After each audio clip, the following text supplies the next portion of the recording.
kadang-kadang nangis sendiri, kadang-kadang mesti teriak sendiri itu. Tapi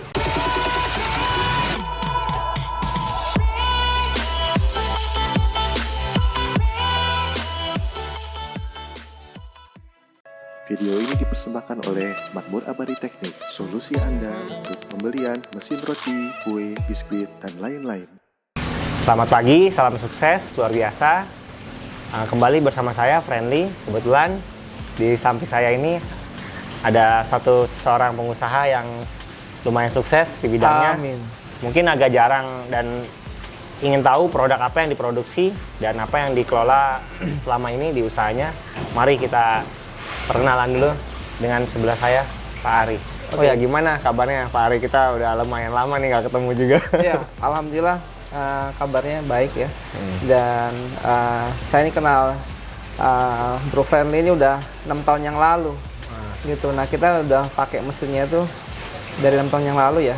Sebelumnya saya perkenalkan diri. Nama saya Aris Darsono. Ya, saya dari PT Rajorti Cemerlang. Kita produk utamanya adalah breadcrumb.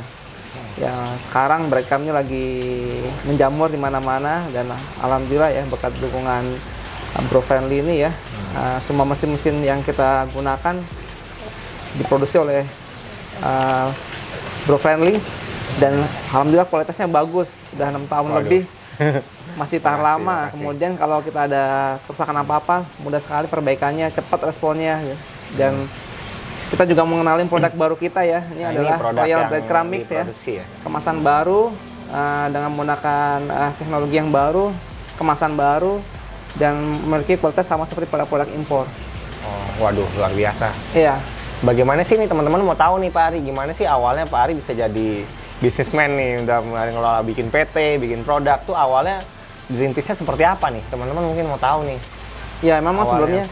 sebelumnya saya pernah bekerja di perusahaan breadcrumb yang kalau dulu kira-kira 10 tahun yang lalu itu adalah satu-satunya perusahaan breadcrumb satu di Indonesia, hanya satu. Nah, kemudian saya bekerja di sana, kemudian saya belajar mengenai pembuatan produk, kemudian belajar mengenai penjualannya. Akhirnya sampai saya beranikan diri untuk membuat sendiri, usaha sendiri dari mulai kecil-kecilan dulu. Dulu waktu disupport sama Bro Friendly ini waktu kita masih di ruko. Kita waktu itu sewa ruko, dari 1 ruko jadi 2 ruko, 2 ruko jadi 3 ruko. Nah, selama 2 tahun kita di ruko itu. Nah, kemudian di tahun ketiga kita sudah membangun pabrik dan kita sudah pindah ke pabrik yang sekarang semuanya sudah milik sendiri gitu. Jadi awalnya memang kita bekerja dulu sama perusahaan breadcrumb, selanjutnya kita usaha sendiri gitu. Awal mulai dari bangun bisnis itu modalnya berapa dan butuh waktu berapa lama sampai sebesar ini gitu ya? Mungkin Ya. orang mau tahu prosesnya seperti apa itu? Ya memang kembali lagi bisnis itu ujung-ujungnya pasti ada uang buat modal ya. Jadi kalau orang bilang nggak ada modal sebenarnya terlalu ini banget ya. Pasti ada modal. Kunci satu bisnis itu pertama adalah yakin dulu bahwa memang kita bisa gitu. Karena kalau kita nggak yakin mau bisnis apapun pasti bakal gagal gitu. Jadi kita memang waktu saya bekerja itu saya sudah yakin benar bahwa perusahaan yang saya bekerja saja dulu masih jalan 1 shift, sekarang jalan 2 shift, jalan 3 shift. Sampai akhirnya minggu pun masuk gitu. Nah, akhirnya saya yakin nih bahwa kalau saya usaha, saya juga udah tahu marketnya, masa sih nggak bisa, nggak berhasil gitu. Memang awal-awal tuh ada sindrom ya, namanya orang baru mulai dari karyawan pindah ke pengusaha selama 6 bulan tuh itu stres-stresnya. Kalau orang bilang mau muntah-muntah, kalau orang mau nangis-nangis, orang mau jerit-jerit. Nah, 6 bulan itu gitu. Karena apa? Dulu biasa kita asal tanggal 25 udah pasti masuk deh transferan. Nah, sekarang tanggal 25 dibalik. Harus menggaji orang dan menggaji diri kita sendiri gitu. Nah, itu yang susah di situ. Jadi selama 6 bulan itu saya tuh benar-benar bisa kadang-kadang nangis sendiri, kadang-kadang mesti teriak sendiri itu. Tapi ketika 6 bulan itu sudah dilalui, kedepannya kita akan lebih terbiasa lagi, saya akan lebih terbiasa lagi untuk menghadapi semua masalah gitu. Karena semakin ibaratnya kalau orang bilang dulu kalau enaknya jadi pengusaha, justru sebenarnya kalau sekarang ini kita enak jadi karyawan gitu. Karena apa? Kalau jadi pengusaha ya mesti mikirin omset, mesti mikirin karyawan, mesti mikirin penambahan kapasitas. Jadi bebannya lebih banyak lagi. Tiap hari mikir terus. Tiap hari berpikir terus gitu. Nah kemudian yang selanjutnya yaitu ketika kita mulai berusaha itu ya harus all out gitu, nggak bisa disambi-sambi. Kadang-kadang ada orang saya kerja dulu nanti pulangnya usaha. Nah itu boleh dibilang tidak akan maksimal. Jadi memang harus full heart, all art. Ya. Jadi semuanya harus bisa fokus. Kuncinya di situ. Dari awal dari karyawan ke usaha sampai sekarang udah berapa tahun nih Pak Ari? Total usaha itu sudah 8 tahun ya. Jadi waktu itu kita 2 tahun join sama teman. Kemudian akhirnya di tahun selanjutnya saya usaha sendiri. Gitu. Jadi nggak join sama teman lagi. Selama 8 tahun itu ada nggak masalah yang paling mungkin wah gimana banget sampai mungkin hampir mau nyerah atau gimana nggak selama suka dukanya 8 tahun itu? Jadi gini, memang saya kan bisnis adalah 2, B2B. Kita masuk di ketiga elemen ya, B2B, UKM, retail. Gitu. Kalau B2B ya boleh dibilang ya perusahaan PKP dan produknya juga sudah ada di supermarket, jadi lebih aman. Nah UKM, nah itu produknya memang untuk produk yang pasar tradisional, wet market ya. Jadi memang perlu kejelian, artinya memang kita nggak bisa ngasih dia banyak-banyak bon ya, ibaratnya kalau hanya kirim satu bayar selanjutnya, bayar kiriman selanjutnya harus bayar yang pertama. Itu kuncinya kalau di UKM gitu. Karena UKM itu memang rentan sekali dengan isu tutup karena bangkrut, tutup karena pemiliknya tidak profesional gitu. Ada pengertian antara dia tidak bisa memilah antara uang pribadi, modal dengan uang pribadi. Nah itu kuncinya satu, kita usaha juga harus tahu mana uang pribadi kita, mana uang usaha kita, jangan sampai itu kecampur akhirnya modal terpakai gitu dengan gaya hidup ya gitu. Nah kemudian yang terakhir adalah retail. Nah retail ini juga sama. Jadi 2 elemen yang risikonya tinggi itu UKM dan retail. Nah retail itu sama gitu, karena di retail itu toko-toko itu ada toko besar, toko kecil, ada toko yang sudah lebih dari 5 tahun, ada toko yang baru kemarin buka, dan kita tidak tahu itu. Jadi kita tugasnya hanya jual. Nah kemudian setelah itu baru kita baca data bahwa toko ini adalah toko baru, toko ini adalah toko sudah lama, toko ini omsetnya sudah besar, toko ini omsetnya masih kecil. Nah dari situ kita pilih, kalau kita memang nggak nyaman lebih baik kita mundur. Yang kita paksakan akhirnya kita tertipu. Memang setiap tahun namanya orang berusaha pasti ada tagihan macet ya, gitu. Tagihan yang tidak terbayarkan itu pasti ada, dan itu kalau dibilang itu adalah kuliahnya gitu. Karena kalau kuliah di universitas bukunya indah-indah aja gitu, nggak ada ceritanya tuh tagihan macet gitu. Tapi giliran live terus story-nya itu pasti ada tagihan macet gitu. Nah itu yang membuat kita tuh kadang-kadang kalau berpikir seperti itu, aduh tutup aja deh gitu, mendingan nggak usah usaha gitu. Nah, cuman kadang-kadang kembali lagi ketika kita melihat jumlah karyawan kita yang banyak, kemudian karyawan itu, jadi saya punya prinsip karyawan yang bekerja dengan saya adalah harus punya rumah dari kerja di sini, menikah dari sini, membeli motor dari sini gitu, berkeluarga, hidup istri anaknya dari sini gitu. Jadi kita harus benar-benar memberikan kepada karyawan itu suatu optimisme gitu, bahwa bekerja di sini itu bukan pilihan yang salah, tapi pilihan yang benar, dan kalian punya masa depan di sini. Waduh, luar biasa. Seperti itu. Jadi memang itu yang harus kita miliki gitu. Jangan sampai kita hanya memikirkan kita terus bertambah kaya, kita bertambah, tapi tidak memikirkan kesejahteraan karyawan itu juga tidak, kurang tepat kalau menurut saya gitu. Kita sebagai seorang pengusaha ya seperti itu. Nah itu produknya kan ada 3 marketnya. Cara bedain itu di satu pabrik atau dengan produksi mesinnya sama, atau beda-beda bahannya cuma dibedain, atau gimana? Yang 3 produk itu kan mungkin harganya juga beda-beda ya? Betul. Itu 3 line atau gimana cara diproduksinya itu? Nah cara membedakannya itu memang dari bahan baku pastinya. Bahan bakunya memang kan di Indonesia ini kita banyak jenis terigu ya. Ada terigu low protein, medium protein, high protein gitu. Nah 3 segmen itu yang kita mainkan. Betul. Jadi memang bahan bakunya berbeda. Tapi tetap pabriknya sama ya? Pabriknya sama. Tapi saya sering giring mesin ke tempat lain-lain tuh, gimana tuh ceritanya tuh? Ya memang intinya kita kan kadang-kadang kita berpikir ya satu tempat ya, tapi ternyata memang investasi di Jakarta ini memang kan terkendala dengan upah minimum Upah ya, minimum. provinsi yang tinggi ya. UMR-nya. Makanya kita harus ibarat sebagai pengusaha juga harus menyiapkan plan kedua, plan ketiga. Ya. Makanya hari kita buka ibaratnya cabang ya Cabang. di Jawa Tengah ya, karena Jawa Tengah itu memang pertama adalah sentral Pulau Jawa, kemudian kedua juga UMR-nya masih boleh dibilang lebih rendah dibandingkan Jawa Timur gitu. Nah kemudian juga bisa membantu kita untuk pemasaran di Jawa Timur, pemasaran di Pulau Jawa, di Jawa Tengah sendiri, pemasaran di Yogyakarta sendiri maupun sampai ke Jawa Barat sendiri bisa membantu. Memang sentral Java tuh sangat strategis sekali gitu. Jawa Tengah itu sangat strategis sekali. Ada berapa cabang ya di luar selain di Bekasi ini? Hanya satu aja, Jawa Tengah aja. Jawa gitu. Tengah aja ya? Iya memang seperti itu. Terus gimana sih cara kontrol sistemnya, kan jauh nih? Jawa Tengah, Pak Ari di Bekasi tuh bolak-balik apa gimana cara kontrol sistem dari QC-nya, dari manajemen pemasarannya, keuangannya, cara kontrolnya seperti apa itu? Oke, memang itu satu yang kompleks ya. Tapi tetap harus kita pikirkan. Jadi memang kalau untuk marketing tetap kita satu. Sales marketing tetap di Jakarta. Ya, cuman pengirimannya nanti bisa dari Jakarta, Bekasi ya. Bisa dari Jawa Tengah. Tapi untuk marketing cuma satu. Nah, kemudian untuk manajemen proses, manajemen mutu, nah itu berbeda juga.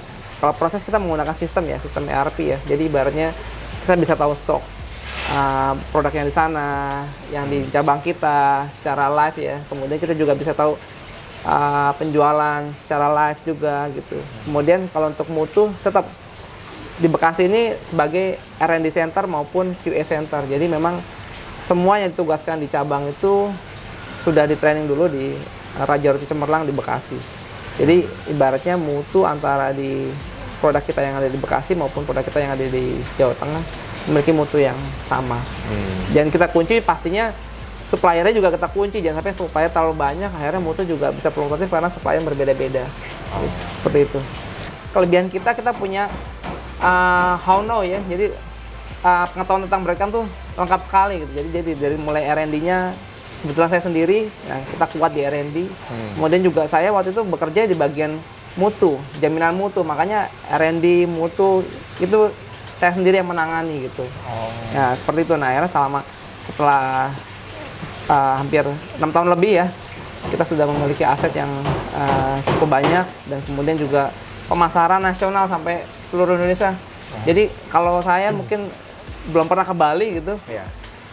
Produknya sampai Bali. Sudah di Bali. Saya belum pernah ke Makassar, produknya sampai Makassar. Waduh. Saya belum pernah ke Palu, produknya sampai Palu. Kemudian paling jauh kita di Sumatera itu sampai Medan, sampai Aceh gitu. Kemudian kalau di Pulau Jawa semua sebarannya lengkap lah, di Jawa Barat, di Jogja, di Surabaya. Itu ya boleh dibilang bagus lah pemasaran kita di Pulau Jawa ini.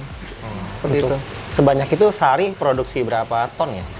Kita satu hari kapasitas kita produksi secara global sekitar 15 ton per hari. Sehari 15 ton. Satu hari 15 ton. Gitu. Dengan berapa karyawan itu? Sekarang kita punya karyawan sekitar 200 orang. 200 karyawan. Dibagi 3 shift pekerja. Oh, 3 shift. 3 shift pekerja.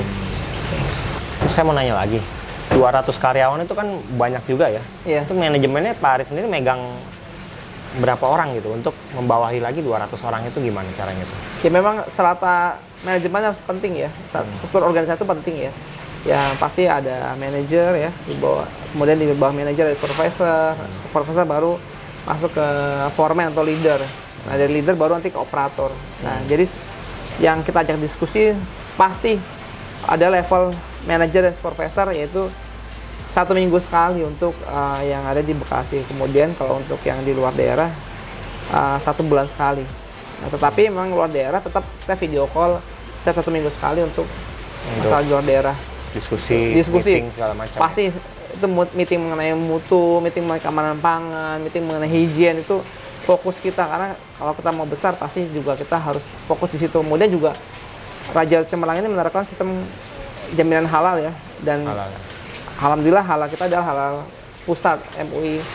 Jadi tingkatnya bisa kalau jualan bisa tingkat internasional karena MUI adalah lembaga yang diakui sama dunia ya. Nah kemudian untuk mutunya kita menggunakan sistem HACCP ya untuk keamanan pangannya supaya produk-produk yang kita produksi tidak mengandung kontaminasi fisik, kimia, mikrobiologi maupun biologi. Seperti itu. Jadi mutu keamanan panganan terus kita naikkan, dan tahun ini kita berencana untuk menerapkan sistem ISO 22000 di keamanan panganan supaya lebih lengkap lagi. Supaya customer tuh lebih trust lagi sama kita, sehingga mereka bisa terus order ke kita dan menambah volume ordernya ke kita. Untuk tingkatan-tingkatan tadi dari halal tadi CCP. HA, iya, CCP itu sama ISO tadi ya? Iya, ISO Nah, 22000. itu butuh dana yang besar apa enggak sih itu? Besar sekali, makanya memang terkadang bagi pebisnis breadcrumb, mungkin customer sendiri yang melihat breadcrumb di pasaran, harganya terkadang ada yang murah, ada yang mahal, ada yang medium. Nah, seperti itu. Nah, kalau di Raja Roti ini ya kalau kita bilang harganya bersaing lah, kompetitif sekali. Nah, tetapi kita memiliki mutu, jaminan mutu yang kita berikan ke customer kita supaya apa? Supaya customer itu kalau membeli kita itu memang tidak salah pilih. Nah, kemudian mutunya itu memang tidak mudah, tidak murah gitu. Karena selain sertifikasinya itu yang mahal, juga untuk mendapatkan sertifikasi itu persyaratannya banyak, dan memang itu semua membutuhkan cost atau biaya gitu. Seperti misalnya bangunannya standar GMP, ya, jadi nggak boleh ada bangunan yang tidak layak gitu. Kemudian kalau rusak segera diperbaiki. Mesin-mesinnya pun sesuai dengan standar perusahaan makanan. Kemudian karyawannya juga pakai seragam, semua sesuai dengan standar makanan, sampai kesehatan karyawan itu diperhatikan ketika kita mau mendevelop satu sistem gitu. Jadi memang biayanya sangat besar sekali dari segi sertifikasinya maupun dari segi untuk mendapatkan sistem tersebut. Untuk ngebiasain karyawan untuk menjalankan sistem itu butuh berapa lama juga tuh waktu itu? Mungkin dari yang awal usaha sampai udah ada sampai sekarang gitu kan susah banget tuh bangun budaya, kultur. Betul. Caranya gimana tuh? Ya, pertama memang itu sebenarnya masalah di semua perusahaan ya, maupun di Indonesia sendiri. Masalah penegakan hukum sebenarnya. Jadi hukum itu nggak boleh abu-abu, harus putih dan hitam aja. Jadi pertama peraturannya harus dibuat dulu secara tegas ya, secara jelas, dan kemudian disosialisasikan ke semua karyawan. Jadi nggak boleh ada karyawan nggak boleh ngikut sosialisasi tersebut ya, supaya karena itu sudah clear dan kita sudah fair memberikan peraturan tersebut, dan ada konsekuensinya memang kalau karyawan yang tidak mau mengikuti peraturan itu ya perusahaan akan merumahkan atau tidak mau mempekerjakan kembali karyawan-karyawan yang tidak memiliki mental untuk maju. Butuh ketegasan juga kali. Ketegasan, intinya ketegasan, tapi memang edukasinya, sosialisasinya itu butuh waktu sampai 6 bulan gitu. Jadi setelah 6 bulan ini ya udah nggak ada toleransi lagi, kita harus jalan, kita harus maju, ya, kita harus fight sama kebiasaan-kebiasaan yang tidak sesuai dengan standar kita. Seperti itu. Apalagi nih kira-kira harapan Pak Ari ke depan untuk bisnisnya di breadcrumb, apa ekspansi atau seperti apa? Mungkin 5 tahun ke depan apa nih kira-kira? Ya memang bisnis harus kreatif ya. Tetap pengen be the number one ya. Nah itu kita juga sama. Pengen menjadi perusahaan breadcrumb yang nomor 1 dari segi omset dan nomor 1 dari segi margin. Karena omset juga nggak penting kalau marginnya juga nggak nomor 1. Iya betul. Seperti itu. Jadi memang itu penting juga, ya. Kita ingin menjadi nomor 1 walaupun memang tidak dipungkiri di sekitar kita banyak perusahaan-perusahaan yang baru bermuncul maupun yang existing yang terus bertambah kapasitasnya. Tapi nothing impossible. Kalau kita yakin, kalau kita optimis, sesuatu pasti bisa terjadi gitu. Kemudian kedepannya memang kita pengen bisnis-bisnis yang berbeda. Kita mau coba di bisnis retail, ya seperti bakery, pokoknya yang jelas bisa kerjasama terus sama Bro Friendly gitu. Jadi kita pengen bakery karena mesinnya udah oke banget deh, bagus banget, bisa. Waduh, berlebihan nih. Modelnya yang kayak gimana pun kalau di luar negeri itu mahal, di sini murah. Waduh. Jadi kalau dia jual mahal, kita komplain. Kita komplain pokoknya kalau mahal dan nggak berkualitas kita komplain. Oh ya, satu lagi nih, Pak Ari, kalau dengan sekarang bisnis sudah besar gitu, terus ada waktu nggak sih keluarga gitu, ada waktu atau di libur di mana gitu, gimana cara bagi waktunya gitu, dan Ya. pulangnya juga pabrik mungkin 24 jam ini ya? 24 jam. Terus pulang kerjanya jam berapa itu kok kayak gitu? Ya Bagi memang waktunya gitu. Ini ya, keluarga itu nomor 1 bagi kita ya. Memang supaya jangan sampai bisnis sukses ternyata keluarga juga nggak sukses, itu juga salah juga gitu. Karena memang keluarga itu bagi kita itu sangat berarti sekali gitu. Jadi kita harus bikin keturunan yang berkualitas, juga bukan berkuantitas doang tapi berkualitas juga. Jadi memang kita harus ada waktu dengan keluarga ya. Terkadang kita batasin ya waktu keluar dengan satu minggu tuh mungkin hanya 2-3 hari keluar, 2 hari keluar saja keluar kantor ya, karena begitu keluar kantor pasti pulangnya nggak mungkin sore, pasti malam karena kan Jakarta macet gitu ya, seperti itu. Nah kemudian kalau di hari Minggu udah full, nggak boleh kerja lagi ya, full day buat keluarga semuanya dari Minggu. Tapi kalau di Sabtu memang masih ada, kadang-kadang ada aktivitas untuk perusahaan, tapi kalau dari Minggu sudah full. Ya kedepannya pengen Sabtu juga udah full juga buat keluarga, tapi itu masih target ya, insya Allah bisa tercapai. Ada nggak sih masukan buat mungkin teman-teman yang baru mau mulai usaha nih, atau enggak yang mungkin mikir mau startup, masukan dari Pak Ari buat teman-teman yang nonton di sini? Iya, Pak, untuk teman-teman semua yang startup ya, memang sekarang lagi viral, lagi happening banget ya startup itu ya. Ya saya cukup bangga sebagai, walaupun kita nggak muda-muda banget karena udah 30 ke atas ya. Tapi saya cukup bangga dengan kondisi saat ini yang banyak generasi muda nih, yang milenial nih mulai berbisnis. Itu saya sangat senang sekali. Dan memang katanya sih surveinya 10 pebisnis pemula, 2 yang berhasil, 8 yang tutup gitu. Nah intinya dari kita itu kembali lagi ke diri kita masing-masing ya. Jadi memang nggak bisa juga setiap bulan kita datangin seminar atau motivasi. Kembali lagi ke diri kita, memang harus yakin dulu bahwa usaha itu adalah passion kita. Jadi jangan sampai usaha itu sesuatu yang nggak kita sukai gitu, pasti gagal. Kalau kita bisnis harus yang kita sukai, harus yang kita senangin gitu. Karena kalau kita udah senang, suka, nanti ujung-ujungnya bahagia pasti rezekinya alir gitu. Amin. Pasti sukses gitu. Tapi kalau kita nggak senang, rezeki nggak akan datang. Jadi harus kita yang sukai dulu, kemudian yang selanjutnya itu tidak mudah putus asa ya, tidak mudah menyerah gitu.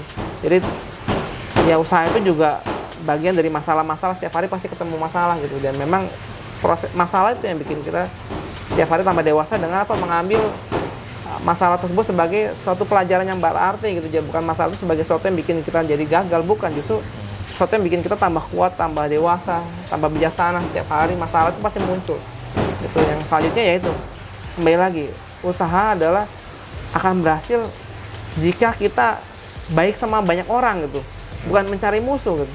Karena apa? Kebaikan itu adalah rezeki. Jadi kalau kita setiap hari nyari musuh terus gitu, pasti kita nggak dapat rezeki gitu. Tapi kalau kita baik sama orang, atau rezeki bisa ngalir dari orang itu. Misalnya, ternyata saya punya saudara nih usaha jualan breadcrumb, coba kamu tawarin, mungkin dia cocok.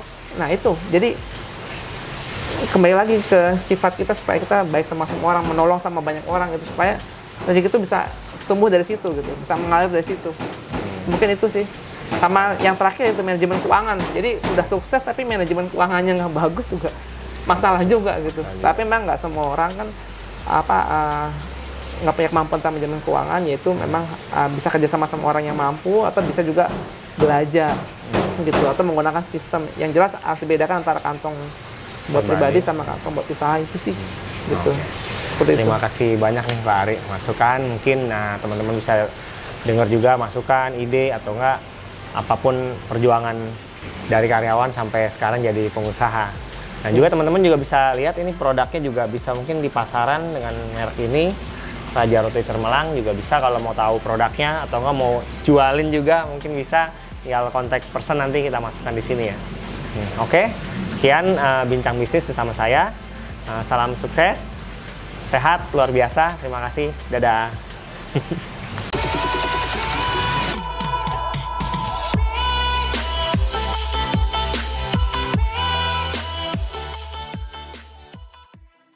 Video ini dipersembahkan oleh Makmur Abadi Teknik, solusi Anda untuk pembelian mesin roti, kue, biskuit, dan lain-lain.